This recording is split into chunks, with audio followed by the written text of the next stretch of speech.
আমরা পাওয়ারে আসি না আসি এই কাজ আমাদের চলতে থাকবে। পাওয়ারে আসলে হয়তো রাজনীতিটা একটু বাড়বে, না হলে আমাদের জন্য ট্রেনিং এবং দাওয়া এটা সবসময় চলতে থাকবে। আমাদের বিশ্বাস হচ্ছে আমরা হিউম্যান রিসোর্স তৈরি করব, আমরা মানুষ তৈরি করব যারা চিন্তা করতে শিখবে। আপনারা শিবিরের জয়টা দেখছেন, আমি কিন্তু এখানে দেখছি যে একটা ফেয়ার ইলেকশন হয়েছে। যাকে নিয়ে তো আলোচনা, তার প্রতিষ্ঠিত সংগঠন ছাত্র শিবির কিন্তু শেখ হাসিনাকে তাড়িয়েছে, এটা একদম ওপেন সিক্রেট। আপনার অনুভূতি কি?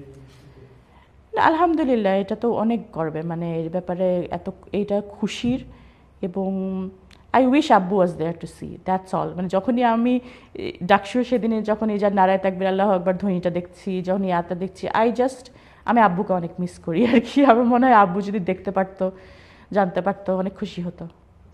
শিবিরের বর্তমান প্রেক্ষাপট রাজনীতি 5 আগস্টের পর অল্প সময়ে যে তাদের কার্যক্রম এগুলো হচ্ছে এক অল্প সময়ের রাজনীতি না, আগে থেকে অনেক দিনের কষ্টটা এখন ফল আসছে আলহামদুলিল্লাহ। অ্যান্ড এটাই হওয়া উচিত ছিল, মানে এই যে সিস্টেমটা, এটা কিন্তু আব্বু বলে যেত যে এগুলো ফ্লরিশ করবে, আমাদের কাজগুলো দেখা হবে। এখন মানুষ যেভাবে করে পছন্দ করছে, আমরা তো ভিতর থেকে সবসময় এগুলো দেখে এসেছি, যেই কোয়ালিটিগুলোর জন্য মানুষ এখন বলছে যে ওইগুলো ইউনিক কোয়ালিটি, আমরা তো এইসব কোয়ালিটি দেখে আসছি।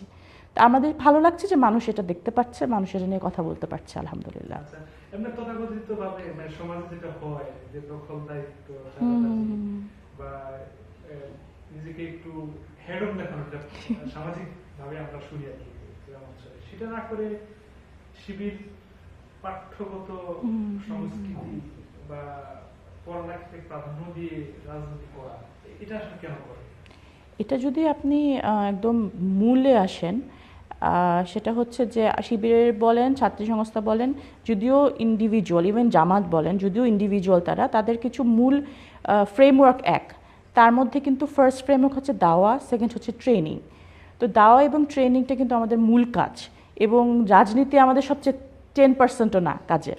আমাদের বিশ্বাস হচ্ছে আমরা হিউম্যান রিসোর্স তৈরি করব, আমরা মানুষ তৈরি করব যারা চিন্তা করতে শিখবে, যাদের আকল নিয়ে তারা চিন্তা করবে, তারা ইকরার মানুষ হবে। সো এটা আমরা পাওয়ারে আসি না আসি এই কাজ আমাদের চলতে থাকবে। পাওয়ারে আসলে হয়তো রাজনীতিটা একটু বাড়বে, না হলে আমাদের জন্য ট্রেনিং এবং দাওয়া এটা সবসময় চলতে থাকবে।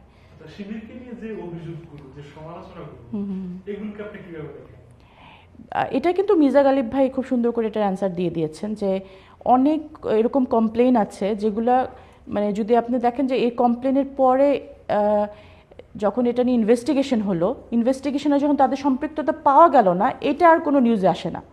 তাদেরকে যে অ্যালিগেশন দেওয়া হয়েছে সেটা অনেক বড় করে নিউজে আসে। তো জিনিসটা এরকমই, যে যেই অ্যালিগেশনগুলো দেওয়া হয়েছে সেগুলোর অ্যাকচুয়াল রেজাল্ট কী, আসলে তাদেরকে কতটুকু পাওয়া গেছে তাদের সাথে সম্পৃক্ততা, এটা আগে বের করুক ওনারা, তারপরে আমরা নাহলে অ্যান্সার দিব। তবে এটা বলা যে কোনোই ভুল করে নাই, কোনো নাই, এটাও তো অ্যাজ এ হিউম্যান হওয়ার কথা না। আমার কথা হচ্ছে যদি সত্যি সত্যি অ্যালিগেশনস থাকে যেগুলো প্রুভড, সেগুলো নিয়ে অবশ্যই স্টেপ নেওয়া উচিত, but in a bigger sense, in a longer sense. আমি নিজে এটা সাক্ষী যে আমাদের ব্যাপারে যেরকম বলা হয় যে আমরা এত কোটি টাকা, আমার এরকম বলা হতো যে মিরপুরে যে নিচে একটা গোডাউন আছে, সেই গোডাউনে আমরা সব স্বর্ণ লুকায় রাখছি। এগুলো কিন্তু আমাদের সরাসরি বলা, তাই না? তা আমি তো আমার নিজের লাইফে সাক্ষী যে কি পরিমাণ মিথ্যাচার যে আমাদের জীবন নিয়ে হতে পারে। কিছু একটা পড়তে পারি না, এটা কোনো একটা ডায়মন্ড হয়ে যায়, কোনো একটা হয়ে যায়, মানে তারা এই পরিমাণ আমাদের সব কিছু নিয়ে কথা বলে।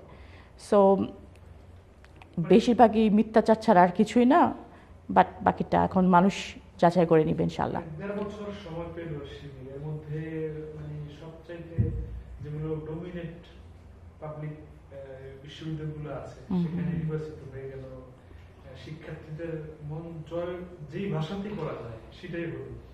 তো যদি এমন আর 5-6 বছর চলে, তাহলে শিবিরের রাজনীতি আসলে কেমন হবে, আর আগামী বাংলাদেশটাকে আমরা কিভাবে মূল্যায়ন করবো?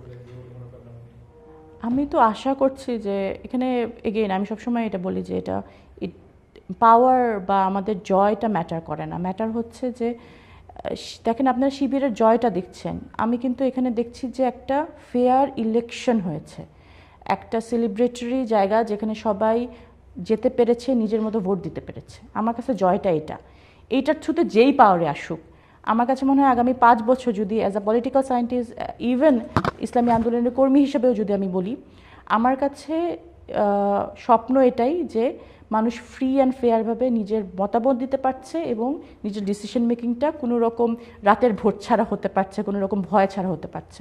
এবং এটার সাথে আমি এটাও বিশ্বাস করি, এটা যদি হয় আমাদের জয় হবে ইনশাল্লাহ।